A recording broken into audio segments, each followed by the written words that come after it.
श्रीमद् भागवत महापुराण प्रथम खंड आपके सामने वीडियो बना करके भेज रहा हूँ। लोगों ने बहुत पसंद किया। जिन जिन्होंने पसंद किया मेरे भारतवासियों ने, बाहर के कहीं भी, तो भगवान नारायण उसकी रक्षा करे, उनको सद्गति दे, उनके परिवारों में सदा सुख शांति बनी रहे। और आज मैं ये आपके सामने श्रीमद् भागवत महापुराण की भगवान बावन की और बलि की कथा का मैंने आरंभ किया है। हो सकता है आपको पसंद आया ये। और भगवान श्री कृष्ण की जय हो। हे नारायण, मेरे इन श्रोतागण को मैं कुछ दे तो सकता नहीं, मेरे पास क्या देने को, मेरा शरीर भी मेरा नहीं है, मैं क्या दे सकता हूँ। पर इतना आपसे मैं प्रार्थना कर सकता हूँ अपने नारायण से कि इन श्रोतागण जो भागवत पुराण मेरा ये पढ़ते हैं, ये वीडियो, उनके घरों में सुख शांति हो, उनके परिवारों में, उनके बुजुर्गों में, माता पिता में, पति पत्नी में, उनके बच्चे संस्कारी हों और बहू बेटियाँ, ये सब की रक्षा करना नारायण, उनकी रक्षा करना।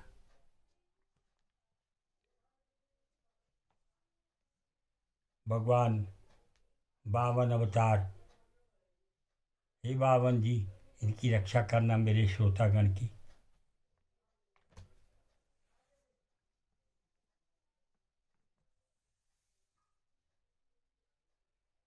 श्रीमद् भागवत महापुराण पाठ 3।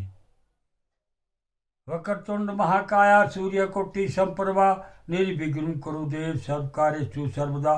ओम सर्वमंगल मांगल्ये शिवे सर्वार्थ साधके शरणे त्र्यंबके गौरी नारायणी नमस्तुते। गुरुर्ब्रह्मा गुरुर्विष्णु गुरुर्देव महेश्वरा गुरुर् साक्षात् परब्रह्म तस्मै श्री गुरुवे नमः। शंकर भगवान की जय, विष्णु भगवान की जय, ब्रह्मदेव भगवान की जय, श्री लक्ष्मी नारायण की जय, श्री गौरी शंकर की जय, श्री सरस्वती ब्रह्मदेव की जय, श्री कृष्ण भगवान राधा की जय,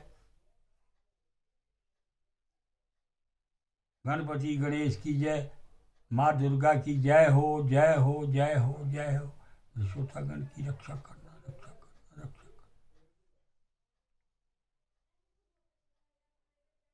सभात वरतया विमानेर हर बुद्धरे युताम श्रृंगाट के कैरमणीम धैर्य वज्र विद्रुम वेदिभिः यत्र नित्य ववो रूपा श्यामा विरज वाससा व्रजन्ते रूपवनारयो हरिचर भिर्व बहिनया सुरस्त्रीकेश विभ्रष्ट नवसौगन्धिक सराजाम यत्रामुदामुं पादाय मार्ग आवाति मारुतः हेमजालक्षिन्नर गच्छ द्रुमेना गुरुगन्धेना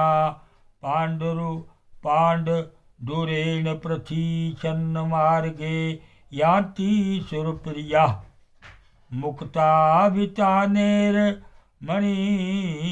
हेमकुटेभिर् नानापताकावल विवारुरावृतां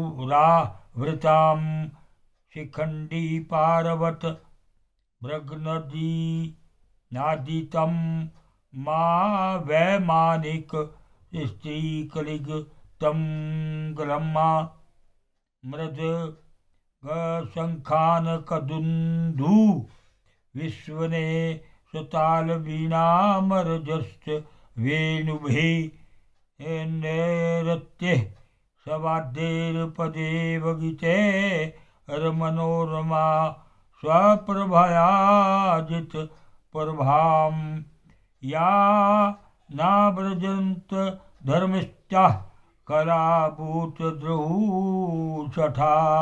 मानना कामिनो लुब्धा ये वीरेणा प्रजन्ते यथ तादेवदानीं सबारुथिनी पतिर्वहि समानताद् रूरुधे प्रतनया आचार्य दत्तं जलजं मास्वनं दद्मे प्रयुञ्जन भयमिन्द्रयोषितां भगवासतं भी प्रेतया बले परममुद्यमं सर्वदेवगणोपेतो गुरुमेत दुवायचः। सभा के स्थान, खेल के चबूतरे और रथ चलने के बड़े बड़े मार्गों से वह शोभायमान है। 10 करोड़ विमान उसमें सर्वदा विद्यमान रहते हैं और मणियों के बड़े बड़े चौराहे एवं हीरे और मूंगे की वेदियां बनी हुई है। वहाँ की स्त्रियां सर्वदा 16 वर्ष की सी रहती हैं। उनका यौवन और सौंदर्य स्थिर रहता है। वे निर्मल वस्त्र पहनकर अपने रूप की छटा से इस प्रकार देदीप्यमान होती हैं जैसे अपनी ज्वालाओं से अग्नि। देवांगनाओं के जूड़े से गिरे हुए नवीन सुगंधित पुष्पों की सुगंध लेकर वहाँ के मार्गों में मंद मंद हवा चलती रहती है। सुनहली खिड़कियों से अगर की सुगंध से युक्त सफेद धुआं निकल वहाँ के मार्गों को ढक दिया करता है। उसी मार्ग से देवांगनाएं जाती आती हैं। स्थान स्थान पर मोतियों की झालरों से सजाए हुए चंदोबों तने रहते हैं। सोने की मणिमय पताकाएं फहराती रहती हैं। छज्जों पर अनेकों झंडियां लहराती रहती हैं। मोर, कबूतर और भौरे कलगान करते रहते हैं। देवांगनाओं के मधुर संगीत से वहाँ सदा ही मंगल छाया रहती है।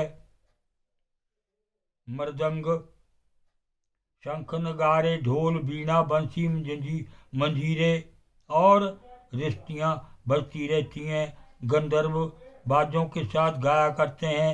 अप्सराएं नाचा करती हैं। इससे अमरावती इतनी मनोहर जान पड़ती है मानो उसने अपनी छटा से छटा की अधिष्ठात्र देवी को भी जीत लिया है। उस पुरी में अधर्मी, दुष्ट, जीवद्रोही, ठग, मानी, कामी और लोभी नहीं जा सकते। जो इन दोषों से रहते हैं वे ही वहाँ जाते हैं।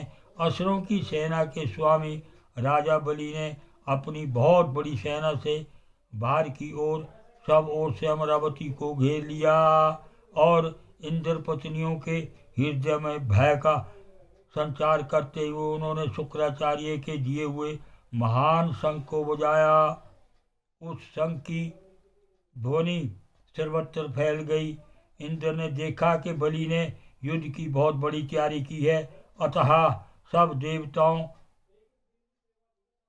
के साथ वे अपने गुरु बृहस्पति के पास गए और उनसे बोले, ओम नमो भगवते वासुदेवा।